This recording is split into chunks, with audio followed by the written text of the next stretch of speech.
नाज़रीन, पाकिस्तान की हुकूमत ने तारीख रकम की है। हुकूमत ने इस दफ़ा टैक्सेस और बजट कुछ इस तरह का बनाया कि जिससे आम इंसान को गुस्सा भी ना आए और आम इंसान को रिलीफ भी ना मिले। यानी ये बड़ा टेक्निकली अल्टीमेटली इसका इम्पेक्ट पड़ेगा आम इंसान के ऊपर। लेकिन टैक्सेस कुछ इस तरह के लगे हैं बजट के अंदर कि पाकिस्तान के जो आम आवाम है, जो मिडिल क्लास लोग हैं, वो बहुत ज़्यादा मुतासिर होंगे, लेकिन उनको गुस्सा भी नहीं आएगा क्योंकि हुकूमत ने बजट इस तरह का बनाया। अब इसमें मसला ये है, आप ये देखें कि हुकूमत ने बजट में विद होल्डिंग टैक्स की तारीख रकम की है। यानी इस तरह से विद होल्डिंग टैक्स से हुकूमत खरबों रुपये कमाएगी, लेकिन उसके साथ हुकूमत ने शर्त ऐसी रखी है टेक्निकली लोगों को बताने के लिए कि हमने ये टैक्स क्यों लगाया। यानी एक तरफ हुकूमत ये वार कर रही है लोगों के ऊपर कि लोगों से पैसे भी निकलवा लेगी, दूसरा हुकूमत ये करेगी कि दूसरी तरफ हुकूमत को टैक्स नेट में लेके आएगी कि जितने लोग टैक्स पे नहीं करते वो टैक्स पे करें तो हम आपके ऊपर ये टैक्स नहीं लगाएंगे। यानी कि हुकूमत ने बैंक से 50,000 निकलवाने पर टैक्स लगाया। यानी 50,000 पे जो बंदा बैंक से या एटीएम से, यानी कैश की सूरत में कैश फ्लो ज़्यादा होगा, अगर आप बैंक से जाके निकलवाएंगे तो टैक्स नहीं कटेगा। लेकिन अगर आप एटीएम पे जाएंगे, आप नॉन फाइलर हैं, आप गवर्नमेंट के खाते में नहीं आते, तो आपने एटीएम से अगर 50,000 रुपये की ट्रांजैक्शन की तो आपको 0.6 जो है वो विद होल्डिंग टैक्स पे करना पड़ेगा, जो कि 50,000 का अप्रॉक्सीमेटली 300 रुपये बनता है। तो अगर आप अंदाज़ा लगाएं पाकिस्तान में एक दिन में कितने लोग 50,000 पे एटीएम से पैसे निकलवाते हैं, तो अगर ऐसे लोगों की तादाद करीबन एक दिन में 10 लाख तक भी होगी या 15 लाख तक भी होगी, ये सिर्फ अंदाज़न बात हो रही है। अगर आप 10 लाख को 300 रुपये के साथ मल्टीप्लाई करेंगे तो आपके सामने अमाउंट आ जाएगी कि पाकिस्तान की जो हुकूमत है वो कितना पैसा कमाएगी सिर्फ इस एक इकदाम की वजह से। और इस पर भी लोगों को गुस्सा नहीं आ रहा। उसकी वजह ये है कि हुकूमत ने इसके लिए शर्त ये रखी है कि नॉन फाइलर।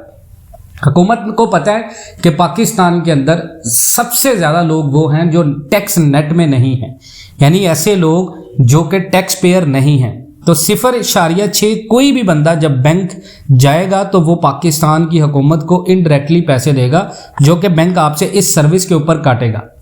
आज तक कोई भी ऐसा इकदाम नहीं किया पाकिस्तान की हुकूमत ने कि लोगों को फाइलर बनाया जाए। हमारे यहाँ मसला ये है कि लोगों को फाइलर बनाने से पहले बहुत सारी अफवाहें हमारे पाकिस्तान की आम मार्केट के अंदर लोगों में गर्दिशें करती हैं कि अगर फाइलर बनेंगे तो हमें बहुत सारा नुकसान होगा।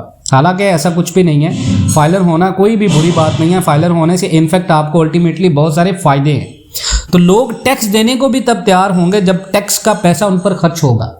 मसला ये है पाकिस्तान के अंदर कि हमारी हुकूमतें अज़ल से ऐसा ही करती आ रही हैं कि लोगों से किसी न किसी तरह पैसा निकलवाने की कोशिश करती हैं और लोगों का खून चूसने की कोशिश करती हैं। कोई भी हुकूमत हो, ज़रूरी नहीं है कि मौजूदा हुकूमत, कोई भी हुकूमत हो, इस तरह के टैक्सेस को नफाज करने से बेहतर है कि हुकूमत ऐसे इकदामात की कोशिश करे कि लोगों को फाइलर बनाया जाए, लोगों को ज़्यादा से ज़्यादा एनटीएन लिस्ट में लेके आ जाए, ताकि जितने भी लोग हैं पाकिस्तान के अंदर वो टैक्स पेयर हों और पाकिस्तान को मौजूदा IMF के जाल में ना फंसना पड़े।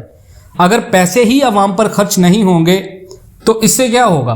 क्योंकि पाकिस्तान में हुकूमत ने बजट में कोई ख़ास किरदार अदा नहीं किया जो बजट है, और 35% जो सैलरीज में इजाफा हुआ था वो भी अब सुनने में ये आ रहा है कि हुकूमत उससे मुंह मोड़ रही है। उसकी वजह यह है कि IMF ने बड़े इतराज़ात कर दिए हैं। तो जब आप अपने मुल्क की लगाम किसी दूसरे इदारे में करेंगे या आपके मुल्क की लगाम या आपके मुल्क के फैसले किसी दूसरे मुल्क में होंगे और वो ये डिसाइड करेंगे कि आपके मुल्क की आवाम को क्या पे करना है क्या नहीं, वो इसी वजह से है कि आपने अपने लोगों के अंदर ये शऊर पैदा नहीं किया कि वो फाइलर बन जाए या वो टैक्स नेट में आए, या आपने अवाम का पैसा अवाम के ऊपर खर्च नहीं किया। तो आम इंसान को ना रिलीफ मिला है, ना पाकिस्तान के अंदर रिलीफ मिल सकता है। उसकी वजह यह है कि आम इंसान हमेशा सिर्फ रोटी कपड़ा मकान जैसी सोच से बाहर नहीं आ सकता।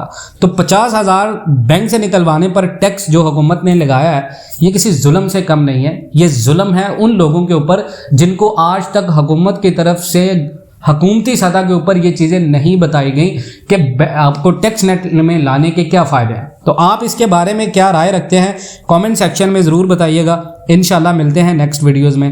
तब तक के लिए अल्लाह हाफ़िज़।